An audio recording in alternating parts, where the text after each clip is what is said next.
Meeting order, 4:35. Can you do our implication? Yeah.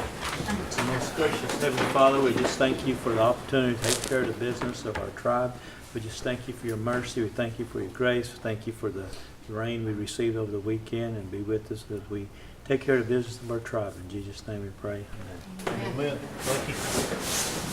Kelly for roll call. Yes, sir. Dick White, Here. Harley Buzzard. Here. Buell England, Honey. Keith Austin. Here. Joe Bird, Honey. Sean Crittenden, Honey. Mike Dobbins, Frankie Hargis, Wanda Hatfield, Rex Jordan, Here. Mike Shambaugh, Here. Mary Bakershaw, Ani. E.O. Smith, Yeah. Denise Taylor, here, Victoria Vasquez, Ani. David Walkingstick, Here. Ryan Warner. Honey. Video. Let's get down. Thank you. I'd like to ask for approval of minutes. Second. All in favor, say aye. Aye. Passes. On reports for March 11th.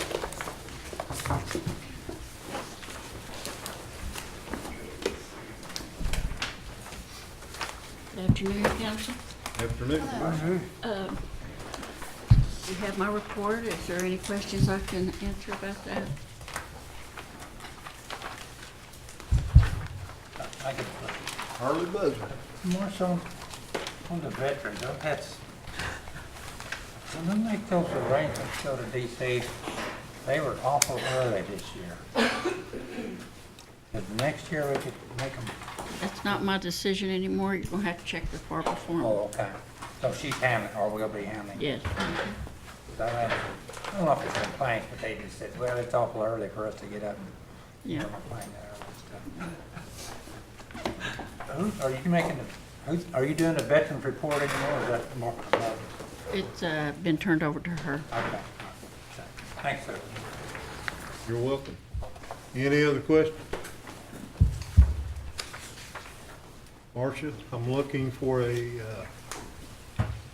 family advocate up in my country. You have anything good to tell me I'll about check with Nason Fine. on that. Nason? It's advertised. So I talked to Nason. He said, ask me. Oh, I've been in that before. I'll double check on Thank you. All righty, thank you. Appreciate it.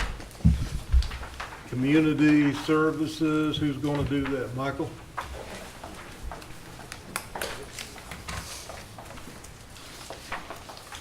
Good afternoon. Sitting in for Ron Qualls. He's out on medical leave right now. I think you have a copy of the community services report in your packet, and I'll be glad to answer any questions. I have a comment. Sure. Went out today and looked at the Johnson Prairie Road, that mile road that you guys helped us with. Mhm. I really appreciate what you did there. That was the last request from Betty and Jack Kingfisher. Yes. That's just something that makes me feel good about them getting their last wish, though. Yes. I'm sad those guys are gone, but I want to thank you for getting that done in a timely way, Mike. I know it didn't happen as quick as you'd like it to have happened, but I'm glad it's done. I think the weather that we had this past spring played a big role in the kind of postponing it time-wise with the county, but they did get in there and they did a good job with it. It looks good. Thank you.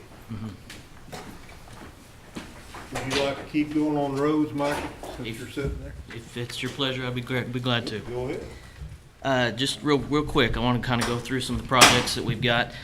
Dwight Mission Road in Sequoia County, from I-40 south to the park down there. We held a final inspection on that last week on the 16th. Contractor has got a few things to complete or correct on that project, and then we'll get that thing completely finalized out. Turned out good. There's just a few things that we need to get taken care of before we get it officially accepted. Moonshine Road, also in Sequoia County, out just near Vian. Contractor's has been working on removing the guardrail. I believe that is all out now.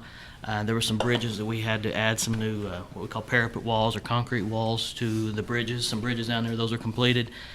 Contractors now, we did a processing the existing roadway and incorporating all that back into the base. Anyway, they're shaping up that new base, getting ready for asphalt here soon, we hope. Leach Kenwood Road here in southern Delaware County. Contractors working on ag base and completing the rest of the drainage structures on that project. Should be ready for asphalt sometime fairly soon as well. Honey Hill Road, we held a pre-work meeting on that this morning with the contractor, and due to a bat issue, they can't start on that till mid-November. Right now, they're scheduled to begin work on that on November 27th is when they should start work on that out there. So about a 3/4 mile project, shouldn't take too long. Moving utilities on Northeast Fort Gibson project. It runs between Cherokee and Muskogee County, as well as the White Oak project in Craig County. And then got a lot of projects we're acquiring right-of-way on. I won't go through all of those, but a lot of projects right now that we're in the middle of a right-of-way acquisition process. So be glad to answer any questions. Frankie? You know which one I'm asking about. I know which one you're asking Have a about. start date anytime We don't soon? have a start date on that yet, and it's not one of them we're acquiring any right-of-way on right now. But we're still finishing up the design on that, and but I don't have an official start date on that yet. Malloy Hollow is what she's referring to. Okey doke. Harlan? Yeah, Michael, I'm glad to hear you say that the Leach Kenwood is starting to be asphalt. We drove over it this morning coming back from there, and it's pretty rough. Some of those bridges that they put in at the culvert, where you hit them and you'll drop down about 5 inches on there. I noticed I would like, when this is completed, for you to come back to the committee, or at least let us know what we settled in on liquidated damages. I see it's been liquidated damages since February, and here we are, it's going to be November pretty quick, so I'm interested in how we're handling this contractor. Okay. And I know several of the people that came back from the Bull Hollow Fish Fry this morning probably drove that road, and when you drop off some of those culverts put in, he had about a 4 or 5 inch drop, so he's not keeping it up, and I'm glad to hear that he's back on the project. Yes. So I'd be interested to see what we negotiate the liquid damages on that road. Okay. Okay? Yes, sir. Thanks, sir. Do you say he is working on it again now? Yes, yes, they are working on it, actively working on it. Mike? And I also noticed, of course, that's my district, Bull Hollow, and there's really no good way to get to Bull Hollow there that's not paved. You know, there's a short stretch that's maybe a mile, they said, that could be paved. And from what they're saying, you know, they have numerous workers travel that road, but also a lot of people come to see the buffalo. Mhm. You know, so that might be a good mile stretch to pave here in the future when we can get that done, and it would benefit us as well as people who come in to see our buffalo and things Right. like that. So, Up to that or to the Bull Hollow office there? yes. Yes, sir. Okay, we'll take a look at that. Okay. Okay. Anyone else?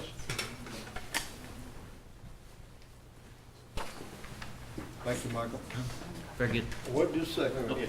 Sean, did you have a question? Yes, is the Bell Road, in the right-of-way acquisition? It is. Right now, we're having to put in, there's 2 bridges right there just past the stomp ground area.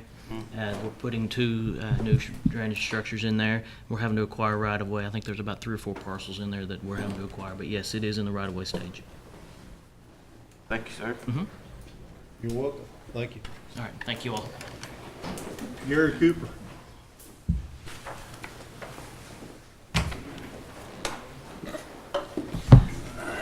Good afternoon, councilors.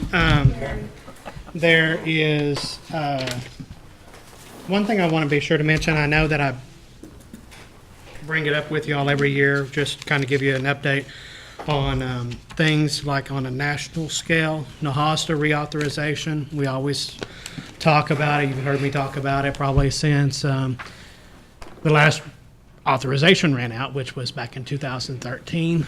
Congress is again working on an authorization for Nahasta again. We'll see how it goes in this Congress. There's some promising things with that. They've included a couple of things, including the HUD-VASH program that we've talked about before, and making that a permanent program, not just a demonstration project. But the other thing, too, is this year, for the first time, this would be about the third, I think, run at a reauthorization of Nahasta. Runs into some hiccups over on the Senate side. The House side has been able to pass it out. So this year, the House has introduced their Nahosta reauthorization bill again. Has some strong bipartisan support, folks on both sides of the aisle. But for the first time in this reauthorization quest, the Senate has also introduced a companion bill. So it's basically the same bill over in the Senate side that's introduced over in the House side. So the good thing about that is hopefully both of these can kind of run on parallel tracks. Whichever makes it out of their particular chamber first can maybe easily be taken up and passed out of the other chamber. Or at least that's what our hope is. So we'll kind of see how that goes. Those were just introduced the very end of September. I expect the House probably to hold, not 100% sure even if the House Committee of Jurisdiction is going to hold a hearing on it or not, because it's the same reauthorization bill that they passed before, just with some minor edits and changes. A couple of y'all will probably remember that a couple of those bills did have some specific language in there related to Cherokees, and that was because of the Freedmen issue. Since that issue has been resolved, they have removed that. Both folks over in Congress and HUD will all agree that that matter is no longer an issue, so there's no reason for that language to remain in any bill. So everyone seems to be okay with that. I just wanted to be sure to mention Nahosta reauthorization because that's where all of our housing money comes from whenever we're talking about our federal housing program. You also heard me mention before about a Tribal Intergovernmental Advisory Committee for HUD that HUD was looking at forming. This actually started under the last administration, and Secretary Carson has said has said that it is still his hope and intent to continue or to set up an advisory committee. There was a call for nominations put out last year. I think it closed around December. They received several nominations, but not enough that they were looking for from all areas of the country. So they're working right now on hopefully going back out and asking for additional ones. Go ahead and keeping the ones that they've got in Quine, but asking for some additional ones. So they were really looking at some other regions that didn't submit enough nominations. There was quite a few from our area, from the Southern Plains region that was submitted, so I think that's a good thing.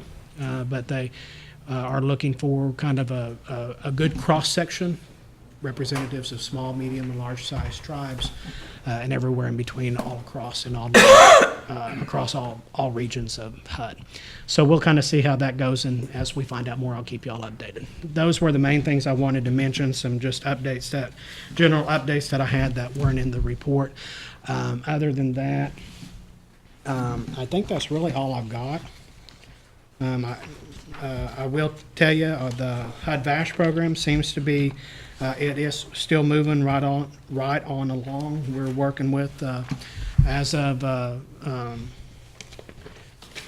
the last report, which would have been for month ending August, we was working with a total of 15 families for the 25 slots that we have. So we're getting pretty close to having all of those filled. So if you do happen to have someone who you think might be eligible or qualified for that program, let us know. I have a copy of the flyer that we sent out to y'all earlier in the year in the report, so you can give that number to the person over at the VA's office. We're also working with the VA person and actually going to the Housing Authority, and VA is going to execute an MOU to house that person over in one of our offices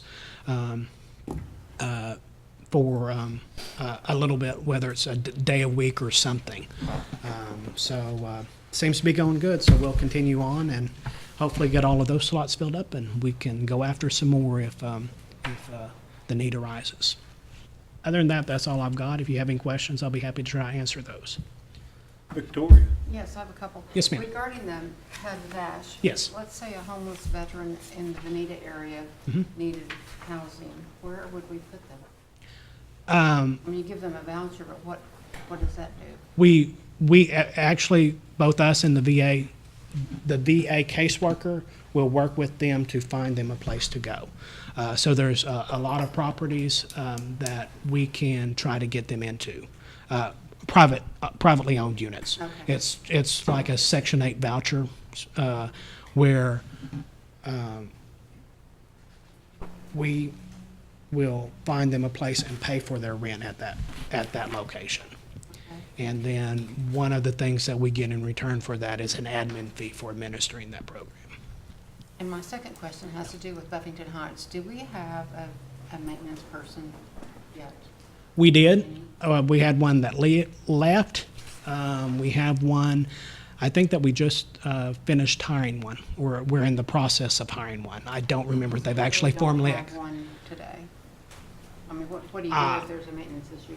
We have maintenance, we pull maintenance folks from other locations to fill in, whether it's Nowata or Bartlesville or Pryor. We rotate them around as far as where they fill in at, to make it work. And then we also have a kind of a floater that can fill in at locations and be used as backup. But we will eventually have one? Absolutely. Okay. And I don't remember for sure if, I know we was in the process of hiring one, but I'd hate to speak out of turn and say that we actually have hired one because I'm not 100% sure if we've offered the job and if they've accepted yet or not. Okay, thank you. Thank you, Chair. Anyone else?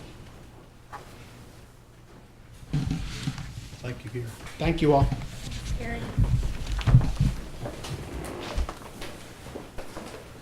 Anna Knight? Good afternoon. Hey, Anna. I know you all are running behind today, so you have my report, and I'm happy to answer any questions you might have. Sean Crick? And I appreciate you always answering the old phone and helping me out, helping the people out.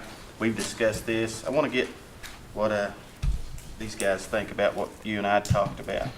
I know Anna as a department head, people don't like coming asking for money, so you just do with what you have. So, but there was the iSave program was 5-to-1, and they presented it to us the other day, and I got a call from a lady. She would have graduated her 6 months period pretty soon. That's the minimum savings period, Right. yes. And she signed up for the 5-to-1 match, and then she got contacted saying that it's gonna be 3-to-1.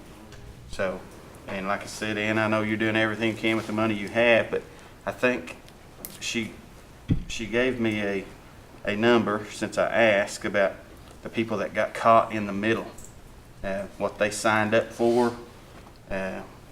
We all would probably agree that we should give them what they signed up for. Maybe the new ones, we tell them up front and say, hey, this is just 3-to-1 now. But the ones that signed up in good faith to 5-to-1, I'd like to see what could be done about making it right with them. And I know it's going to cost money and everything, but what's some other people's thoughts about making that right? Thank you. I spoke with Anna between breaks, and they took a $2.3 million hit, and probably some staff, I would say. I just read this report while I was going to NCAI. Apologize not being in front of it before, but the MAP program has been good for our people, and I just hate to see you take a drop in services like that. I like to review it a little bit closer and get all my numbers straight and see how we got to where we are. And in the future, if we need to do a budget mod, we'll come back and do a budget mod. That's a huge cut for a very successful program. If you will just let me know what information you need, I'm sure we can pull it together I know you had asked me some questions, and just let me know what you need, and I can pull the information, the numbers together for you. Okay. Thank you, Mr. Chair. Harley Buzzer? Well, if you remember last month, And I think you talked about that, and we talked about it. Yes, I agree with Councilor Byrd, and I was really a shock to see that much of a cut into our program over there, but sometimes those things have to be done. But I agree with Councilor Critton, and I don't know how much money we're talking about. I guess we need to know that first to see what Councilor Byrd talked about in a budget mod, to see how much money we're talking about on the 5-to-1 match versus the 3-to-1 match. So something may be accomplished with that anyway, but I agree with what the counselor over there says, that we signed up for it. It's like going to the bank. If we signed up to pay 3% and it gets raised to 5%, that's not, it's going the wrong way. So anyway, we'd like to see some numbers on that, Hannah. I can pull them together. Okay, and I agree. I think we need to look at it. Where did that, what type funding was that? It was NAHASDA funding. It was all in the HOSDA funding that got cut. No, there was some tribal funding got cut in that too, though. No, we didn't receive any. It was NAHASDA funding. Okay, all That's my NAHASDA, understanding. okay. That and Gary can probably explain it better than I can, but budgeting carryover, that's no longer there, so. So if we had carryover, your money would have been, you would have had that funding, or what? Depending on how much carryover we would have had. And Gary is the one that works on all the budgets, so if I say something wrong, you tell me, but no, but they took us back to the 2016 level, is that correct, Gary? What year was it? There was a base year that they went back to, and that's where our funding got pushed back to, so. So that was the 2.3 plus this 5-to-1 funding?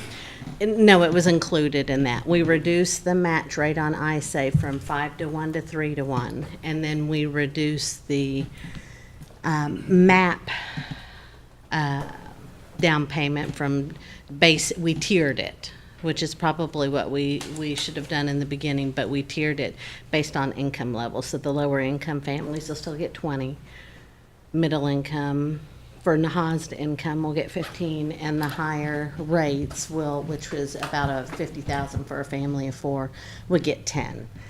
And in the MAP program, it will increase their payments maybe $50 a month is what it'll end up increasing their payments. They just won't be able to buy quite as much house, but it won't stop them from purchasing a house.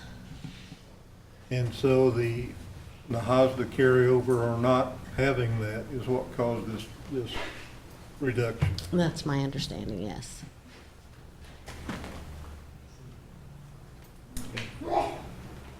May have some more questions later. Yeah. Yes, sir. Yes, Rob? I just want to make a comment. I mean, I understand the need to make those cuts, and I think they did a good job figuring out how to make it work with what they had, but I also feel like what Sean had stated, I mean, once somebody signs up for that, I kind of feel like, I don't mind the people that come in after we made those changes going to a 1 to 3, but, you know, those that, I think we should try to find a way to make it right for those that were already in there, because a couple of $1,000s to each one of those families could make a big difference, save us some money, because we may not have to come back around on rehab or any of those other things. So I think it'd be money well spent, you know, in that sense. But I mean, I don't know what needs to be done. I don't know all the things, but I'm all ears to see how we could make it right.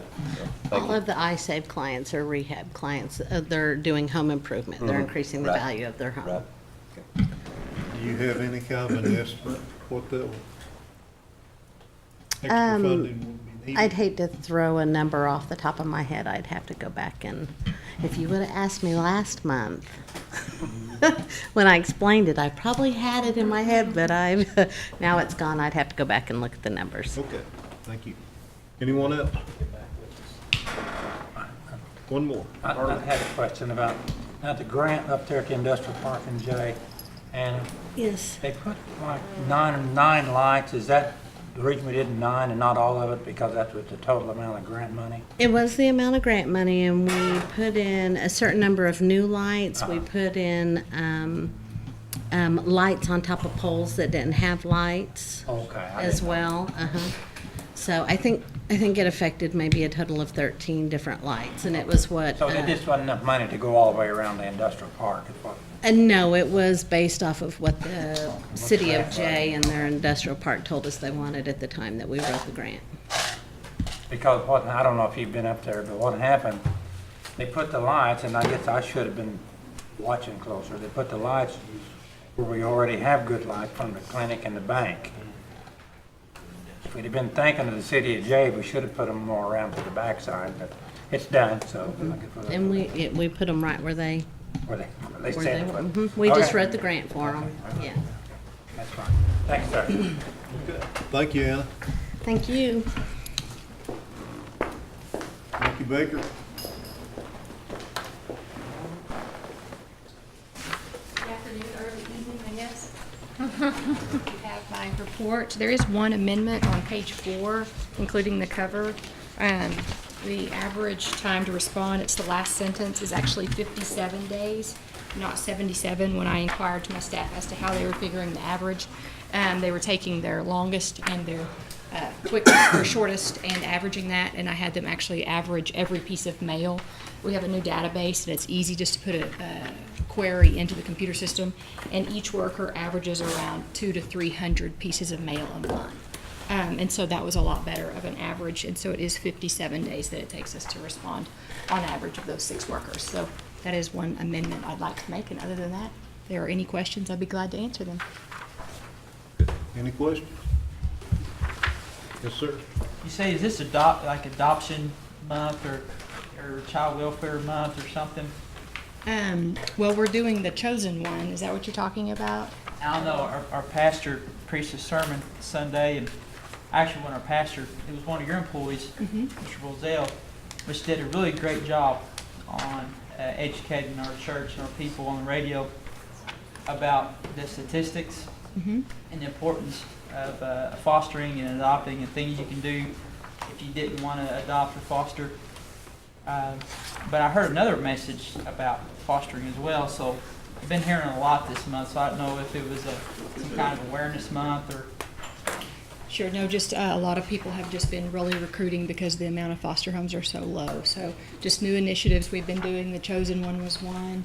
My adoption unit just kind of took off with that, adoption and recruitment. They're grouped together in the same department. They came up with that themselves. And then John was a hire about 1.5 to 2 years ago.